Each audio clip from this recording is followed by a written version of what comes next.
এখন দেশত এজন ৰজা আছিল। ৰজাই এদিন তেওঁৰ মন্ত্ৰীৰ সৈতে ভ্ৰমণলৈ ওলাই গৈছিল। গৈ থাকোঁতে পথৰ দাঁতিত এখন পথাৰত এটা পৰিয়ালৰ সৈতে এজন কৃষকক দেখা পালে। কৃষকৰ পৰিয়ালটো বহুত সুখী আছিল। পত্নীৰ সৈতে কৃষকজনে মিলা প্ৰীতিৰে বসবাস কৰি সুখেৰে জীৱন যাপন কৰি আছিল। তেওঁলোকৰ ইজনে সিজনৰ প্ৰতি বহুত মৰম আৰু ভাল পোৱা আছিল। কৃষকৰ আনন্দ দেখি ৰজাই মন্ত্ৰীক সুধিলে, মোৰ এটা বিশাল প্ৰাসাদ আছে আৰু মোৰ ওচৰত সকলো আছে যিবোৰ মানুহে কেৱল সপোনত কল্পনা কৰিব পাৰে, কিন্তু মোৰ এই সকলো থকা সত্ত্বেও কৃষকৰ এই পৰিয়ালটো মোৰ তুলনাত অধিক সুখী কেনেকৈ? মন্ত্ৰীয়ে উত্তৰ দিলে, মহাৰাজ, এওঁলোক সুখী কিয়নো এই পৰিয়ালটো 99 ক্লাবৰ সদস্য নহয়। ৰজাই ক'লে, 99 ক্লাব আকৌ কি? মন্ত্ৰীয়ে ক'লে, মোক আপুনি 99টা সোণৰ মুদ্ৰা দিয়ক, তেতিয়া মই আপোনাক কম 99 ক্লাব মানেনো কি। ৰজাই মন্ত্ৰীক 99টা সোণৰ মুদ্ৰাৰ এটা মোনা দিলে আৰু মন্ত্ৰীজনে ক'লে, 6 মাহ পিছত মই আপোনাক কম 99 ক্লাব মানে কি, আজি নহয়। সেইদিনা ৰাতি মন্ত্ৰীজনে 99টা সোণৰ মুদ্ৰাৰ মোনাটো লৈ কৃষকজনৰ দুৱাৰত গৈ মনে মনে থৈ গুচি আহিল। ৰাতিপুৱা যেতিয়া কৃষকজনে তেওঁৰ দুৱাৰৰ মুখত এটা মোনা দেখিলে, তেওঁ মোনাটো হাতত তুলি ল'লে। ঘৰলৈ গৈ মোনাটো খুলি সোণৰ মুদ্ৰাকেইটা দেখি তেওঁ আচৰিত হৈ পৰিল, খুবেই আনন্দিত হৈ পৰিল। তেওঁ কৃষকজনে মুদ্ৰাৰ মোনাটো মজিয়াতে খালী কৰিলে আৰু গণনা কৰিবলৈ আৰম্ভ কৰিলে। 1 2 3 4 5 এনেকৈ তেওঁ 99টা মুদ্ৰা গণি পালে। কৃষকজনে মনতে ভাবিলে, মই সম্ভৱতঃ গণনাত ভুল কৰিছোঁ, কাৰণ এই মুদ্ৰাকেইটা পাই মই বহুত এক্সাইটেড হৈ পৰিছোঁ, উত্তেজিত হৈ পৰিছোঁ, সেইকাৰণে চাগে মোৰ গণনাত ভুল হৈছে, মই পুনৰ গণনা কৰা উচিত। কিন্তু তেওঁ পুনৰ গণি 99টা মুদ্ৰাই পালে। তেওঁ মনতে ভাবিলে, 99 কিয়, 100হে হ'ব লাগিছিল, এটা মুদ্ৰা কলৈ গ'ল? তাৰপিছত তেওঁ তেওঁৰ পত্নীক মাতি আনি গণনা কৰিবলৈ ক'লে। পত্নীৰ গণনাত 99টা মুদ্ৰাই আছিল। তেওঁ ক'লে, তুমিও চাগে সম্ভৱতঃ ভুল কৰিছা, সেইকাৰণে 100ৰ সলনি 99 হৈছে।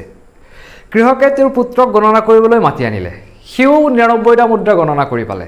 কৃষকজনে মনতে ভাবিলে, কোন পাগলে ৰাখিলে এই 99টা সোণৰ মুদ্ৰা, এটা বেছি ৰাখিলে তাৰ কিবা কম পৰিলহেঁতেন নেকি?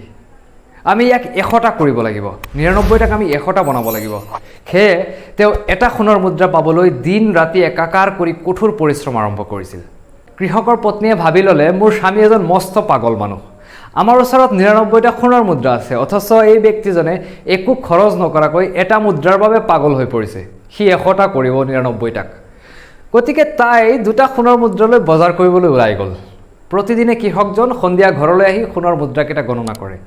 সেইদিনা কৃষকজনে সোণৰ মুদ্ৰাকেইটা গণনা কৰি থাকোঁতে দেখে 97টা সোণৰ মুদ্ৰা আছে, 2টা কমি গৈছে। গতিকে কৃষকজন খঙতে চিঞৰি উঠিল, সোণৰ মুদ্ৰা 2টা কলৈ গ'ল? কৃষকজনৰ পত্নীয়ে উত্তৰ দিলে, মই তোমাৰ দৰে পাগল নহয়, মই অলপ বজাৰ কৰিব লগা আছে, সেয়ে মই সোণৰ মুদ্ৰা 2টা খৰচ কৰিলোঁ। কথাখিনি শুনি কৃষকজন খঙত টিঙিৰি তোলা হৈ পৰিল আৰু ক'লে, মই দিনে নিশাই কঠোৰ পৰিশ্ৰম কৰি আছোঁ এটা স্বৰ্ণ মুদ্ৰা উপাৰ্জন কৰিবলৈ।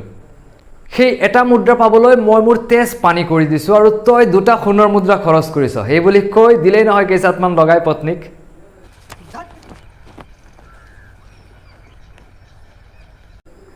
পিছদিনা পুত্ৰই আকৌ মাক দেউতাকক নোকোৱাকৈ তাৰ পৰা 2টা মুদ্ৰা খৰচ কৰিলে। 95টা মুদ্ৰা বাকী থাকিল। বাপেকে ঘৰলৈ আহি গম পালে ল'ৰাটোৱে 2টা মুদ্ৰা খৰচ কৰি পেলাইছে। খঙতে ল'ৰাটোকো লগালে কেইটামান।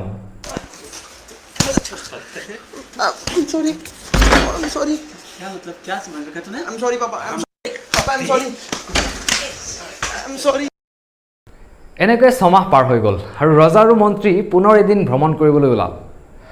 ৰজাই দেখিলে সেই সুখী কৃষকৰ পৰিয়ালটোৱে তেওঁলোকৰ জীৱনৰ পৰা সমস্ত সুখ হেৰুৱাই পেলাইছে। প্ৰেম ভালপোৱা সকলো নাইকিয়া হৈছে। তেওঁলোকৰ মাজত কেৱল যুক্তি, কাজিয়া, তৰ্ক, খং, মাৰপিট ইত্যাদি চলিছে। ৰজাই মন্ত্ৰীক সুধিলে, কি হ'ল, মাত্ৰ 6 মাহৰ ভিতৰত এওঁলোক ইমান সলনি হৈ গ'ল কেনেকৈ? মন্ত্ৰীজনে ক'লে, এতিয়া এওঁলোক আনুষ্ঠানিকভাৱে 99 ক্লাবৰ সদস্য। ৰজাই ক'লে, তুমি মোৰ পৰা 99টা সোণৰ মুদ্ৰা লৈছিলা নহয়, কৈছিলা 99 ক্লাব মানেনো কি তুমি ক'বা বুলি, আজি কোৱা মোক 99 ক্লাব মানেনো কি? মন্ত্ৰীজনে ক'লে, 99 ক্লাবটো এনে এটা লোকৰ ক্লাব যাৰ 99টা সোণৰ মুদ্ৰা থকাৰ পিছতো তেওঁলোকে এটাৰ পিছত দৌৰি থাকোঁতে তেওঁলোকৰ হাতত থকা 99টা সোণৰ মুদ্ৰাৰ ব্যৱহাৰৰ কথা পাহৰি যায়। এটা মুদ্ৰাৰ পিছত দৌৰি 100ত উপনীত হ'বলৈ চেষ্টা কৰোঁতে যদি আমি 99টাৰ ব্যৱহাৰ কৰিবলৈ পাহৰি যাওঁ তেন্তে জীৱনৰ অৰ্থ কি? ধন সম্পদৰ মূল্য কি? গন্তব্যস্থানৰ বাবে অপেক্ষা নকৰি যাত্ৰাৰ সময়ত সুখ বিচাৰিবলৈ আৰম্ভ কৰিলে জীৱনত কেতিয়াও দুখ কৰিব নালাগে। Enjoy your journey, not the destination. আমি জীৱনত সন্মুখীন হোৱা সৰু সৰু সমস্যাবোৰৰ বাবে আমাৰ জীৱনত সন্তুষ্টি আৰু আনন্দ উপভোগ কৰাৰ পৰা বিৰত থাকিম, সেয়া হ'ব নোৱাৰে। আমি সমস্যাবোৰক ফ'কাছ কৰিলে কেৱল মাত্ৰ সমস্যাবোৰহে দেখা পাম। তাৰ পৰিৱৰ্তে সম্ভাৱনা পচিবিলিটিবোৰক ফ'কাছ কৰিলে কোনো সমস্যা সমাধান নোহোৱাকৈ কেতিয়াও নাথাকে। গতিকে সময় থাকোঁতে আৰু আপোনাৰ ধনখিনি হাতত থাকোঁতে উপযুক্ত আৰু সৎ ব্যৱহাৰ কৰিবলৈ শিকক। সেইটোক খামুচি ধৰি ৰাখি 99 ক্লাবৰ সদস্য হৈ 99টা থকাৰ পিছতো এটাৰ পিছত দৌৰি সময় নষ্ট কৰি জীৱনটোক শেষ নকৰিব। ভালে থাকিব, কুশলে থাকিব, সমাজখনৰ মংগল হ'ব।